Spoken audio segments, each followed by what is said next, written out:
Jimena Lindo y esto es Aprendo en Casa. Esta sesión de aprendizaje está dirigida a estudiantes de primero de secundaria.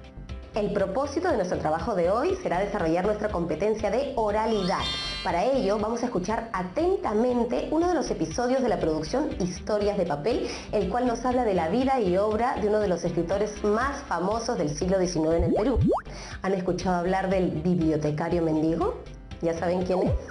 Muy bien, exactamente, se trata de Ricardo Palma y hoy conoceremos algunas de sus tradiciones peruanas. Este episodio fue muy divertido de grabar, pues me llevó a mí y al equipo de producción por las alturas de Canta, a algunas casonas del centro de Lima y a la misma casa de Ricardo Palma en Miraflores y a otros lugares más que no les voy a contar para que sean sorpresa. A todos los que se encuentran en casa les pido que traigan lápiz y papel y me ayuden a responder las siguientes preguntas. Pregunta número 1. ¿Quiénes eran los personajes que representaban las tradiciones peruanas? ¿Qué los caracterizaba? Pregunta número 2. ¿De qué manera Ricardo Palma representaba a la sociedad de la época? ¿Qué elementos resaltaba de la sociedad? Entonces, atentos y atentas, vamos a ver el video. Un mundo de estrellas en el mar, el ladrón voló con su imaginación y cayó en un mundo de horror. El valor del pequeño héroe.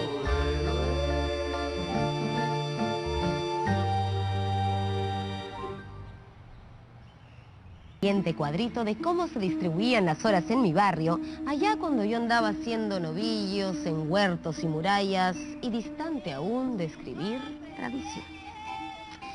La lechera indicaba las 6 de la mañana. La tisanera y la chichera de Terranova daban las 7. El bizcochero y la vendedora de leche vinagre que gritaba ¡a la cuajadita! Daban las 8. Ni un minuto más, ni un minuto menos. La vendedora de sanguito de ñajú y choncholíes marcaba las 9, hora de canónigos. La tamalera era anuncio de las 10. Y a las 2 de la tarde, la picaronera, el humitero y el de la rica causa de Trujillo atronaban con sus pregones. Y así hasta que llegaba la noche y era el sereno del barrio el que reemplazaba el reloj ambulante, cantando entre piteo y piteo. ¡Ave María Purísima! ¡Las 10 han dado! ¡Viva el Perú! Y sereno. Porque eso sí, para los serenos de Lima, ya estuviese el tiempo nublado o lluvioso, la consigna era declararlo siempre sereno.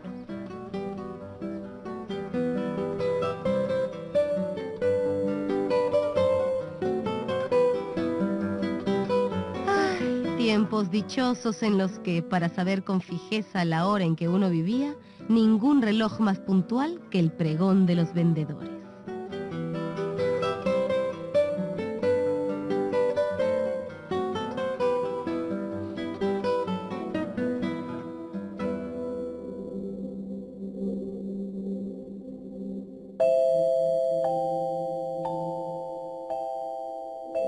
Como muchos peruanos, hemos comenzado leyendo a Palma en la escuela.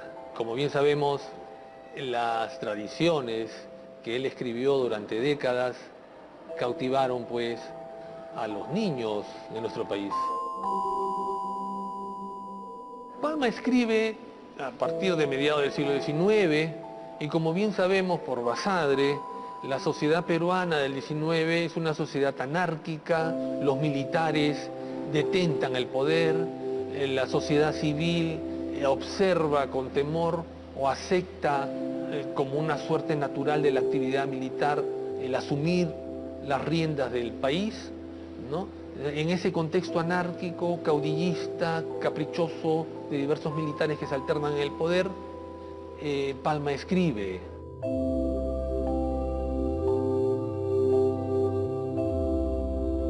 Los orígenes de Palma son orígenes modestos, inciertos. No se sabe exactamente quién fue la madre. El padre lo educa, lo forma. Él es mulato, pero tiene una vocación natural, que es la lectura. Si habría que mencionar una suerte de escritor mayor que lo guió, que lo inició en la literatura, fue Segura.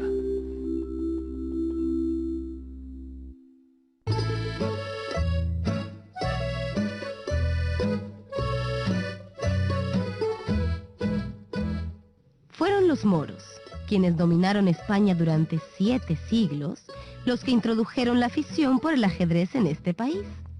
Era de presumirse que terminada la expulsión de los invasores por la reina Isabel la Católica, desaparecerían también sus hábitos y distracciones.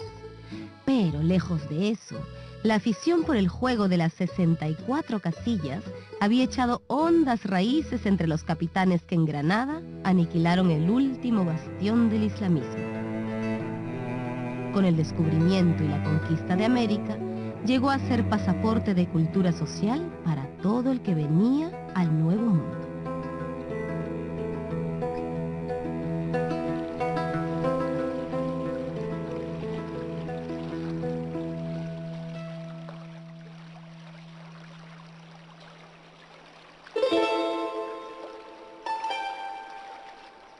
Se sabe que los capitanes Hernández de Soto, Juan de Rada, Blasco de Atienza, Francisco de Chávez y el tesorero Riquelme se congregaban en Cajamarca, lugar que sirvió de prisión al Inca Atahualpa desde su captura hasta la antevíspera de su injustificable sacrificio el 29 de agosto de 1533.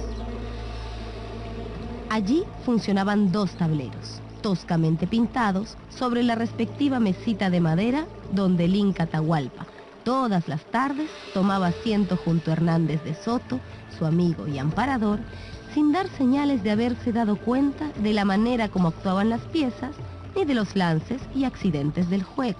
Pero una tarde, en las últimas jugadas de una partida que disputaban Riquelme y de Soto, este último hizo el ademán de mover el caballo.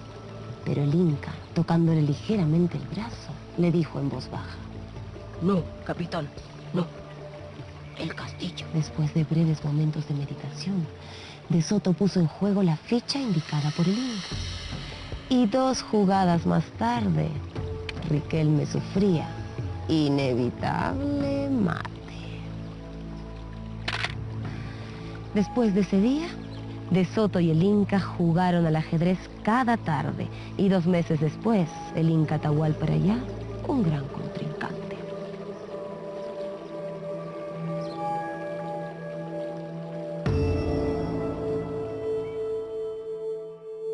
La tradición de Palma se sostiene en la leyenda romántica, en el artículo costumbrista, en esa capacidad que tiene nuestro escritor por rescatar la oralidad del pueblo y, por supuesto, el humor.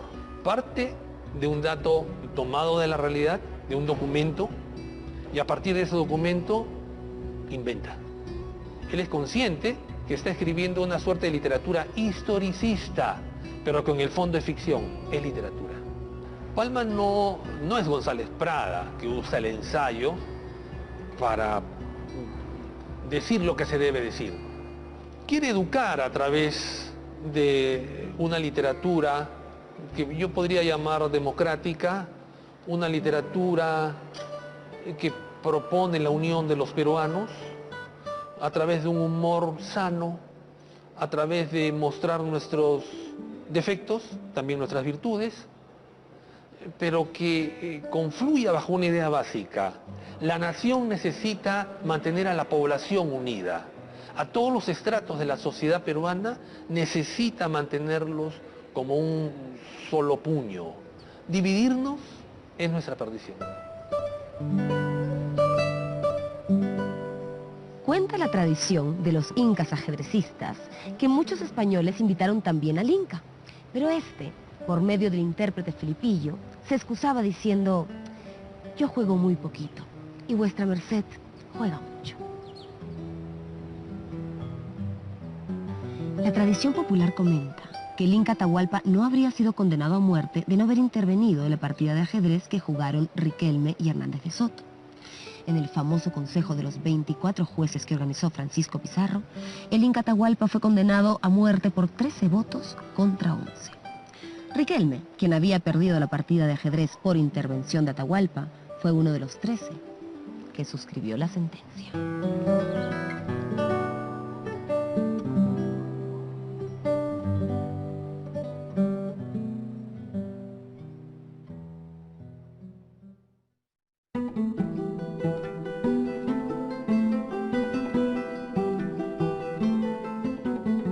Érase que se era, y el mal que se vaya y el bien se nos venga, que existía en pleno portal de escribanos de las 3 veces coronada ciudad de los reyes, un cartulario de antiparras cabalgadas sobre nariz ciceroniana.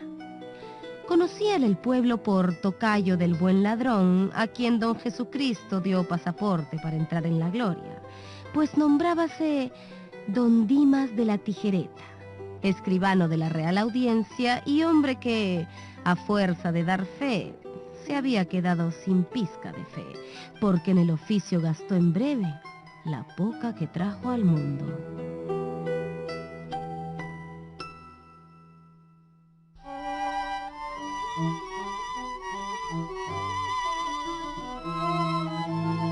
Decíase de don Dimas de la Tijereta que tenía más trastienda que un bodegón, más camándulas que el rosario de Jerusalén que cargaba al cuello y más doblas de A8, fruto de sus triquiñuelas, embustes y trocatintas, que las que cabían en el último galeón que zarpó para Cádiz y de que daba cuenta la Gaceta.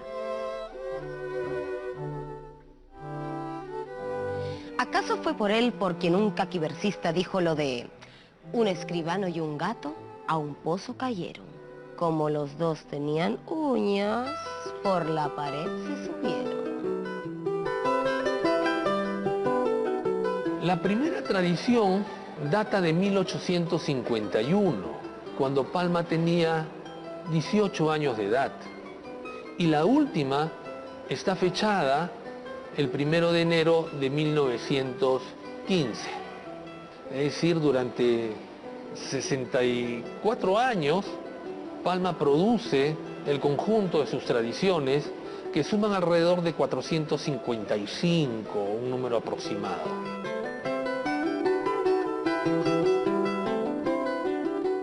Cuando estaba en la universidad tenía que hacer una historieta sobre las tradiciones peruanas, entonces yo hice el tema de Don Dimas de la Tijereta, ¿no? Años más atrás vi una obra por el grupo Contraste personificada en teatro.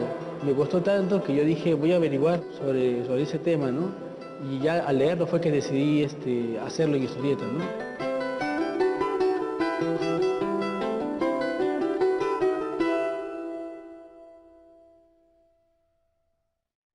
Fama es que a tal punto habíase apoderado del escribano, don Dimas de la Tijereta, que si le hubiera venido en antojo al Ser Supremo llamarlo a juicio, habría exclamado con sorpresa: «Dimas, ¿qué has hecho del alma que te di?» No faltará quien me diga que esta digresión no viene a cuento, pero vaya si viene. Como que me sirve para informar al lector que don Dimas de la Tijereta dio a la vejez la peor tontuna en la que puede dar un viejo. Se enamoró hasta la Coronilla de Visitación, gentil muchacha de 20 primaveras, con un palmito y un donaire y un aquel capaces de tentar al mismísimo general de los padres beletmitas.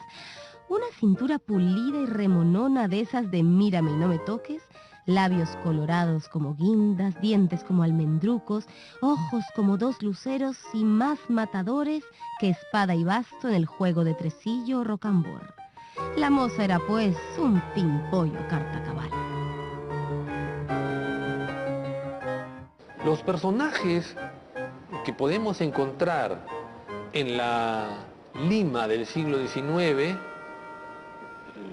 son 2, grosso modo. Los militares, caudillos, su comparsa, los soldados, curas y por otro lado el pueblo. El pueblo vivaraz, despierto, la que vende el tamal, la que vende el sanguito, la que vende el ponche, la que vende la mazamorra, el sereno que cierra la noche. Entonces va reconstruyendo la sociedad de aquellos años, que es una suerte de continuación de la vida colonial, ¿no? Pero que está viva en los primeros años de la vida republicana. Es bien urbano, bien social también, que explica las costumbres de las personas, y hasta incluso las actitudes también, en muchos casos. No embargante que el escribano don Dimas era un abejorro recatado de bolsillo y tan pegado al oro de su arca como un ministro a la poltrona, y que en punto a dar no daba ni las buenas noches, se propuso domeñar a la bella Visitación a fuerza de agasajos. Y ora la enviaba unas arracadas de diamantes con perlas como garbanzos, ora trajes de rico terciopelo de Flandes, que por aquel entonces costaban un ojo de la cara. Pero mientras más derrochaba Tijereta, más distante veía la hora en que la moza hiciese con él una obra de caridad, y esta resistencia traíalo al retortero. No pierdas mi balas, carabinero, porque yo soy paloma de mucho vuelo. Si quieres que te quiera, primero tendrás que regalarme sortijas y collares, blondas y guantes. Y así pasaron meses, hasta 6, aceptando Visitación los alboroques, pero sin darse partido ni revelar intención de cubrir la libranza, porque la muy taimada conocía a fondo la influencia de sus hechizos sobre el corazón del cartulario. Pero ya la encontraremos caminito de Santiago, donde tanto resbala la coja como la sana.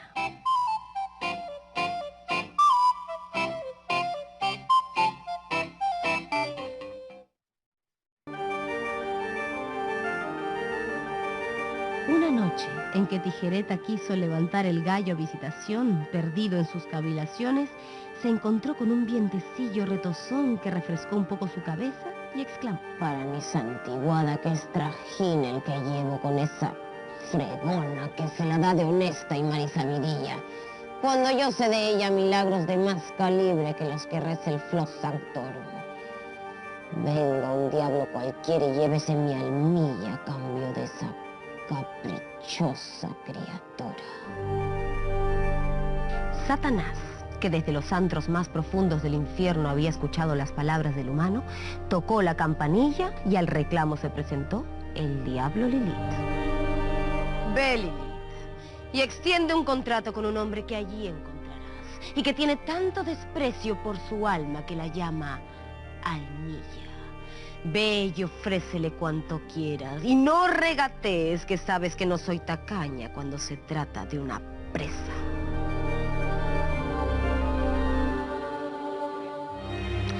Yo, pobre y mal traído narrador de cuentos, no he podido alcanzar pormenores acerca de la entrevista entre don Dimas y Lilith, porque no había taquígrafo a mano que pudiera copiarla con puntos y comas.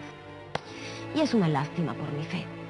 Pero basta decir que cuando Lilith llegó al infierno, le entregó a Satanás un pergamino que, fórmula más o menos, decía lo siguiente: conste que yo, don Dimas de la Tijereta, cedo mi almilla al rey de los abismos, en cambio del amor y posesión de una mujer. Ítem, me obligo a satisfacer la deuda de la fecha en 3 años. Y abajo las firmas correspondientes y el sello del demonio.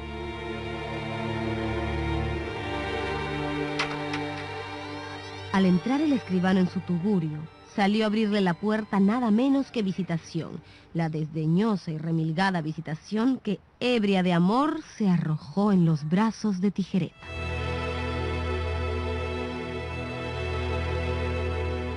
Pero como no hay plazo que no se cumpla ni deuda que no se pague, pasaron día tras día 3 años como 3 berenjenas, hasta que llegó el día en el que Tijereta tuviese que hacer honor a su firma.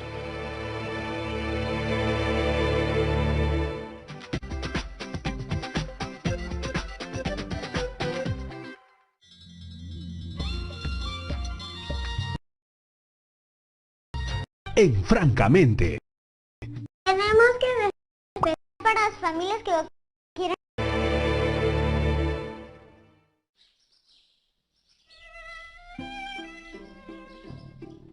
3 años después del pacto con el diablo, don Dimas fue arrastrado por una fuerza superior al mismo lugar y hora donde se extendió el contrato.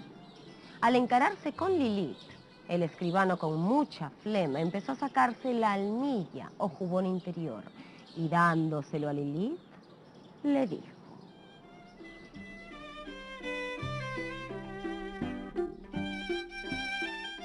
Deuda pagada y venga mi documento. Lilith se echó a reír con todas las ganas de que es capaz un diablo truán y alegre y le preguntó: ¿qué quiere su merced que haga con esa prenda? Tómala. Esta prenda se llama almilla y eso es lo que yo he vendido y a lo que estoy obligado. Afortunadamente para Tijereta no se había introducido aún el papel sellado en el infierno, lo que en la tierra hace interminable un proceso, y en breve tiempo vio fallada su causa en primera y segunda instancia.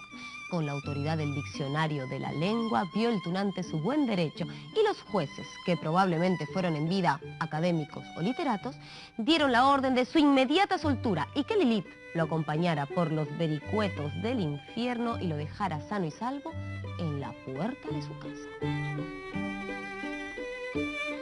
Cumplióse la sentencia al pie de la letra, en lo que dio Satanás una prueba de que las leyes en el infierno no son como en el mundo, conculcadas por el que manda y buenas solo para escritas.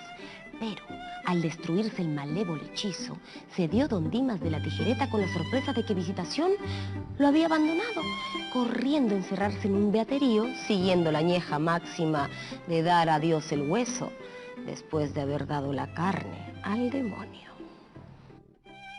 Las tradiciones han durado en el tiempo casualmente por su virtud estética, por su belleza, por la capacidad imaginativa que inyecta Palma a las historias, por el retrato humano que realiza de sus personajes y que lo hacen tan cercano a nuestros defectos.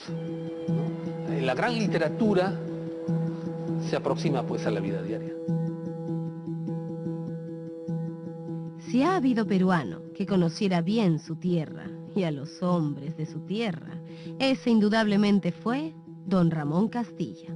Para él, la empleomanía era la tentación irresistible y el móvil de todas las acciones en nosotros, los hijos de la patria nueva.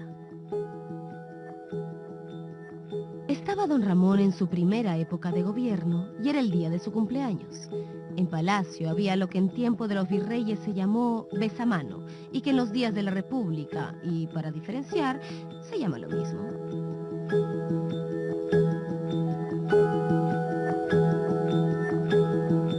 Corporaciones y particulares se acercaron al gran salón para felicitar al supremo mandatario. Entonces, un joven se acercó a su excelencia y como prenda de su afecto le regaló un dije para el reloj. Era un minúsculo cañoncito de oro sobre una cureñita de filigrana de plata. Un trabajo primoroso. En fin, una obra de hadas.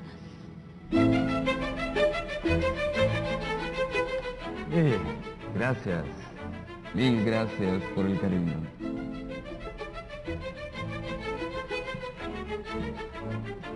Que lo pongan sobre la consola del gabinete, pero tenga cuidado. Está cargado. No juguemos con armas peligrosas.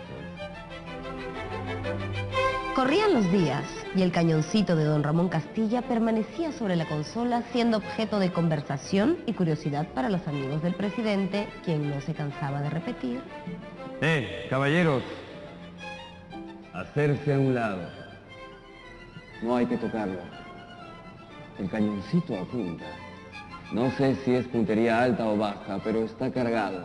Y un día de estos hará fuego. No hay que arriesgarse. Retírese.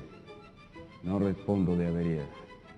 Tales eran los aspavientos de don Ramón Castilla con el obsequio del cañón, que los palaciegos llegaron a persuadirse de que el cañoncito sería algo más peligroso que una bomba Orsini o un torpedo Whitehead. Al cabo de un mes, el cañoncito había desaparecido de la consola para ocupar lugar entre los dijes de la cadena del reloj de su excelencia. Por la noche, el presidente dijo a sus tertulios: Señores, ya hizo fuego el cañoncito. Puntería baja, poca pólvora, proyectil diminuto. Ya no hay peligro. Examínenlo.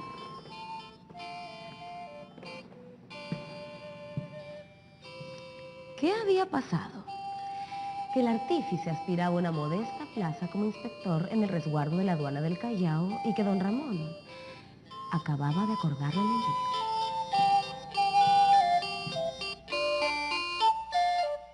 Moraleja. Los regalos que los chicos hacen a los grandes son como el cañoncito de don Ramón Castilla. Traen entripado y puntería fija, día menos, día más, y ¡pum!, lanzan el proyectil, tal y como podemos leer en las tradiciones de don Ricardo Palma. Hasta la próxima historia.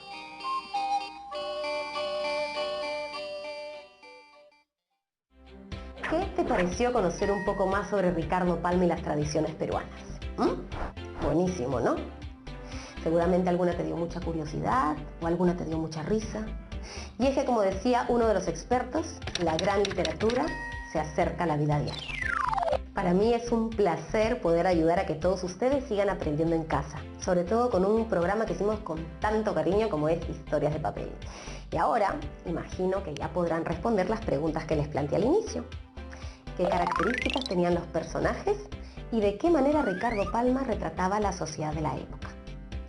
Ahora, un reto para los chicos y chicas que nos están viendo. Investiguen sobre la vida de Ricardo Palma. Descubran por qué se le llamaba el bibliotecario mendigo.